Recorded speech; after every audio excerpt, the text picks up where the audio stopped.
tiba dan sudah terpisah Bapak Rizal ya.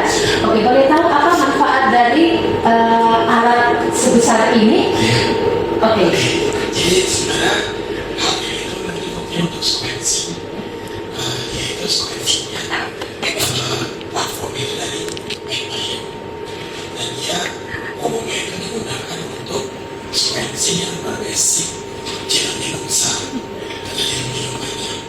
Sebenarnya dia kelebihannya ya mungkin data yang dihasilkan lebih sedikit, tapi akurasian atau quality score-nya tinggi. Boleh tahu quality score-nya berapa? Kalau Quality score-nya itu dia ada di angka 50 kilo. Ya, 50 ya. Berarti cuma ada satu kesalahan dalam berapa pembacaan? Dalam 100 juta tadi. Ya, Kilo 50 ya. Jadi 0,5 ya. 0,5. Kalau 0,5 berarti 100 ribu. 100 ribu. Ya. Ini dari 100 ribu pembacaan. Kalau ada kesalahan cuma satu. Jadi itu artinya, berarti ini akurasinya tinggi sekali ya. Oke, selain PacBio di sini juga saya lihat ada ini apa ini Pak? Ya, ini itu kalau kita cuma mungkin otaknya dari PacBio ini. Otaknya PacBio ya? Jadi dia ini adalah komputer untuk mengendalikan alat ini. Oh, Gitu. Dan di sini kita punya semakin storage server untuk menyimpan dan superkomputer atau APC. Nah, APC dan semacam ini yang akan mengendalikan Refio storage di sini untuk menyimpan data dari Refio. jadi nanti bergeraknya seperti robot ya Pak? Ya, di dalamnya itu nanti dia bersifat robotik. Robotik ya? Untuk prepare, untuk mencampurkan sampel. Jadi kita tinggal membuka dari komputer sini untuk hasilnya. Jadi nanti di sini akan ada aplikasinya. Lalu muncul hasilnya seperti apa. Oke, kalau yang ini? Nah, untuk yang ini itu komputer untuk kita proses sequencing dengan platform yang berbeda. Oh, Gitu. berarti yang PacBio hanya bagian ini ya, bagiannya ya. Sedangkan yang bagian putih ini beda lagi, tapi bukan dari PacBio ya. Berarti tapi sama-sama alat-alat sequencing. Oke, boleh. Kalau tadi kita sudah lihat PacBio, sequencing dari PacBio, Refio. Sekarang kita akan lihat yang dari produk lain ya. Tapi masih di laboratorium pasca sarjana Unpad. Oke. Saya boleh tanya ini apa ini Pak? Oke, yang ini itu adalah alat instrumen prometagen. Kami menyebutnya Pitu Solo. Dan yang ini adalah Minayan, sama kedua produk ini itu platformnya dari Oxford Nanopore Technology. ONT ya? ONT. Oke. Seperti itu. Nah, juga sama untuk sequencing, hanya saja untuk akurasinya atau Q-score itu dia di angka 30. 30, kalau 30 itu berarti nolnya 3 ya? Oke, berarti kualitasnya ada kemungkinan satu kesalahan dalam 1000 pembacaan. Oke. Sehingga dia biasanya digunakan itu untuk pemeriksaan sampel-sampel genom lebih kecil. Lebih kecil ya. Oke. Kalau ini yang besar sekali, baik dari jumlah sampel maupun dari ukuran genom yang akan dicari. Ini untuk yang lebih kecil, tapi kok kecil sekali ya? Ya, keuntungannya dia memang. Oke, keuntungannya dia ya. Jadi ONT ini memang mereka desain itu alatnya minimalis. Minimalis ya. Oke. Kalau ini sudah minimalis, kok ini lebih minimalis lagi? Apa ini namanya ini? Kenapa minimalis sekali? Ini tuh Minayan. Minayan. Itu dari kedua alat ini sebenarnya perbedaannya hanya dari kapasitas data sampel yang kita peroleh. Kalau yang Prometheus ini kita dapat data itu bisa mencapai di atas 100 giga. Kalau yang Minayan itu hanya maksimum 20 giga. Kalau ini 20 giga, ini bisa di atas 100. Di atas 100. PacBio dia bisa sampai 1000-an, 200 ke atas. Berarti ini memang laboratorium yang memang dirancang untuk melakukan sequencing dari berbagai platformnya. Baik. Oke. Selain ini yang sudah ada, kemudian kita masuk ke boleh diterangkan ini apa ini? Yang ini itu adalah tempat penyimpanan kami untuk menyimpan flow cell dan juga regen dengan suhu 2-8 derajat. Ya, flow cell itu apa sih Mas flow cell? Jadi flow cell itu sebenarnya kalau kita bilang wadah atau alat tutup di mana kita melakukan proses sequencing. Jadi kalau yang dua alat tadi sebagai mungkin instrumentasinya, nah yang flow cell ini wadahnya. Jadi wadah itu akan dimasukkan Ke dalam air itu. lalu nanti proses sebaiknya kecil. Jadi ini untuk tempat flow cell ya. Oke. Kemudian ini saya melihat ada beberapa alat lagi di sini. Namanya blue pipin. Apa ini blue pipin ini ya? Iya, blue pipin di sini itu sebenarnya alat untuk melakukan proses elektroforesis. Ya. Nah, elektroforesis di sini dia fungsinya untuk apa? Untuk sebagai data punya atau data sekunder dari hasil sequencing. Seperti itu. Dan elektroforesis blue pipin ini sebenarnya alat canggihnya sebenarnya ada yang tradisional dan yang ditempatkan di sini yang sifatnya sudah modern dan sudah canggih. Kalau dulu untuk hasil elektroforesis kan ada gel ya, kita masukkan. Saya masih mengalami itu. Nah, tapi yang ini saya belum pernah mengalami. Jadi saya juga cukup excited untuk nanti menyaksikan bagaimana penggunaan elektroforesis dengan ini yang canggih ya. Kemudian di dalam sini boleh dilihat ya, ini persiapan ya. Ini persiapan apa namanya? BHP. Ini bukan BHP, ini apa ini? Tips. Ya. Ini Juga. Ya. Lalu ada BHP-nya, ada tubes, kemudian ada tabung centrifuge. Ya. Kemudian di sini juga sama ya. Sama BHP lainnya. Oke. Posisinya kalau yang situ Yang ini juga sama. Ya. Oke, kalau komputer ini untuk apa ini Pak? Oke, jadi komputer ini itu untuk kita mengoperasikan blue pipin ini. Jadi blue pipin ini karena dia sifatnya otomatis atau sudah menggunakan sistem software sehingga dibantu untuk kita membuat metode. Jadi metode untuk mengoperasikan alat ini cukup ditambahkan satu buah monitor. Oke, ya untuk pembacaan sehingga lebih mudah ya. Oke, kita maju lagi. Ini apa ini Pak?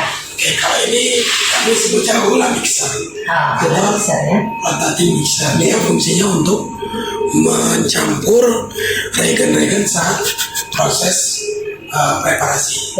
Oh, ini sudah masuk di alat-alat preparasi ya. Oke, ini semua alat preparasi ya.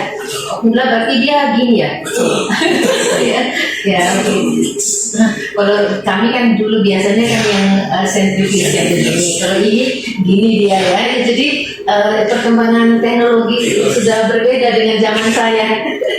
Oke, boleh tahu ini? Nah, ini adalah alat qubit. Ini salah satu juga jantung dia untuk proses sequencing. Jadi dia fungsinya untuk mengukur konsentrasi dari DNA ataupun RNA yang sudah kita ekstraksi. Jadi sebelum masuk proses sequencing, semua sampel harus diperiksa dengan alat ini. Jadi, Kenapa harus dicek? karena kita harus tahu konsentrasi dari sampel. Setiap alat dan setiap platform mereka memiliki batasan minimum untuk konsentrasi sampel yang bisa dirani di alat tersebut. Oke, berarti selesai preparasi DNA, kemudian dicek di sini sudah layak nggak untuk masuk ke sequencing. Kalau belum layak, artinya persiapkan dulu, ulangi lagi persiapannya ya.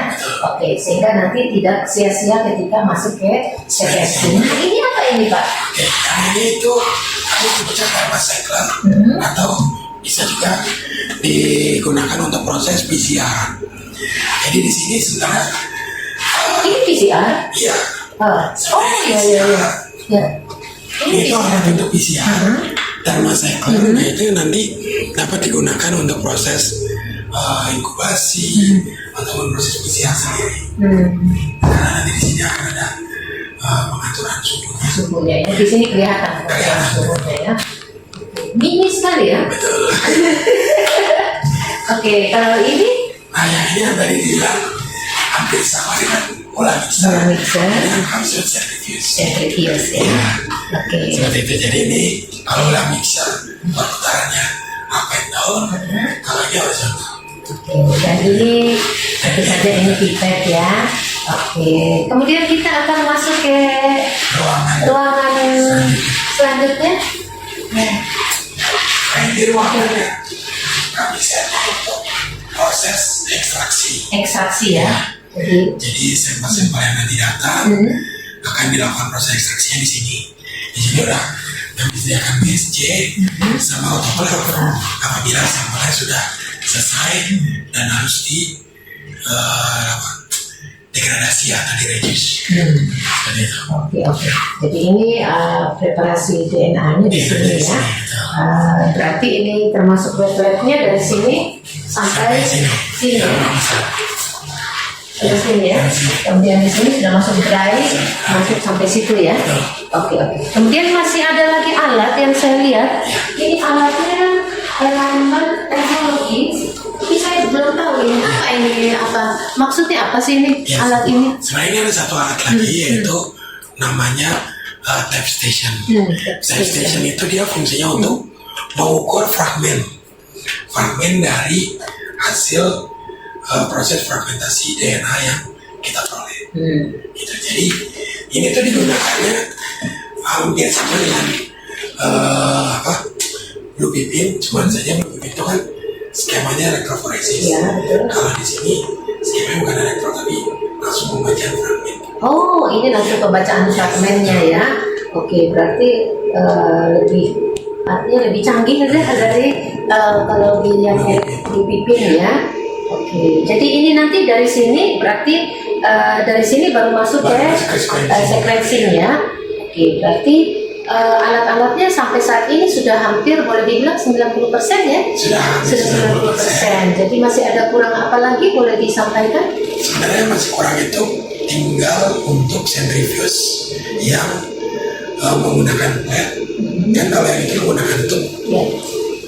Yang ini kan menggunakan tub ya. Ya, itu yang kurang itu untuk centrifuge dengan plat sama yang untuk centrifuge yang ada pendinginnya.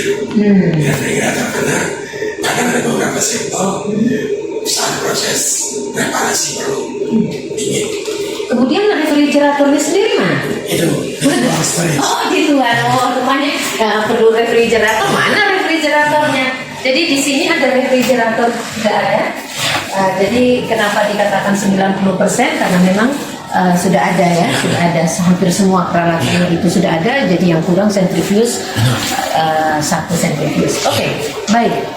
Untuk reagennya bagaimana Pak?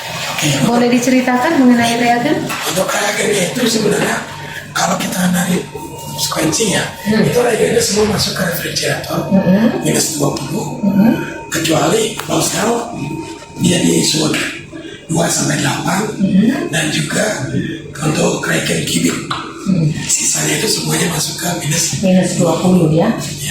Nggak perlu minus 80? Nggak perlu sebenarnya, karena dia biasanya itu rentangnya minus 20 sampai minus 25 ya. Biasanya yang minus 80 itu nanti untuk proses penyimpanan sampel. Oke, berarti persiapan kita Yayasan Satria Budi Dharma Setia untuk laboratorium pasca sarjana U4 boleh dibilang sudah 90%, tinggal kita menunggu reagennya ya. Kemudian kapan kita akan melaksanakan pelatihan? Oke, kalau untuk training rencana yang review ini hasil diskusi dengan trainernya, mereka menjadwalkan di 19 Agustus. Sedangkan yang tape station? Nah, yang tape station sendiri itu rencana di tanggal 12-13. Oke, jadi seminggu sebelum latihan dulu di PlayStation. Kalau yang Blue Pippin dan lain perlu dilatih juga. Yang ini nanti bareng sama Regi. Oh, Pak. Kalau ini ininya plotnya dengan Behayo ya. Oke, berarti tinggal sedangkan kalau preparasi DNA dianggap sudah bisa ya. Sudah bisa. Jadi setiap peneliti untuk preparasi DNA-nya itu dianggap sudah mampu, sehingga yang masuk ke sini adalah sampel yang sudah ready dan sudah siap untuk di sequencing ya. Tapi kalau misalnya ada sampel yang belum siap di sequencing, sampel yang masih raw material yang betul-betul masih ini bisa. Cuman kalau yang untuk diperiksa ekstraksi di sini itu kami menerimanya sampel-sampel non infeksius. Jadi kayak dari tanaman, dari hewan, ataupun sejenisnya. Kalau infeksius gimana? Kalau infeksius itu kami bekerja sama dengan lab HSL 4. Itu posisinya ada di BSL 2 di Gedung Edmund. Oh, di Gedung Ya, Edmund. jadi lokasinya berbeda. Tapi yang saya pernah kunjungan juga yang punya UNPAD di laboratorium sentralnya juga itu ada BSL 2. Ada 3 bahkan. 3 lalu diturunin jadi 2. Di Jatinangor itu. Oh iya, Jatinangor, betul. Saya pernah juga di Jatinangor. Kalau yang ini kebetulan masih daerah Bandung, sehingga mobilitasnya tidak perlu ribet lah. Oke, nanti apakah juga ada layanan untuk publik? Ada Bu, layanan untuk publik akan, tetapi untuk saat ini kami membatasi untuk penelitian dulu ya. Jadi hanya khusus dulu penelitian. Ya, kalau penelitian sudah beres baru boleh ya. Ya, terima kasih. Saya bersama Pak Riza. Kami bersama-sama dengan Yayasan Satria Budi Dharma Setia dan UNPAD untuk membangun sebuah laboratorium yang memang baik untuk para peneliti-peneliti di Indonesia, dan PEGBio Revio ini memang baru pertama kali ada di Indonesia ya. Oke, jadi ini adalah alat sequencing yang betul-betul baru pertama kali ada di Indonesia. Oke, terima kasih. Selamat siang. Terima kasih.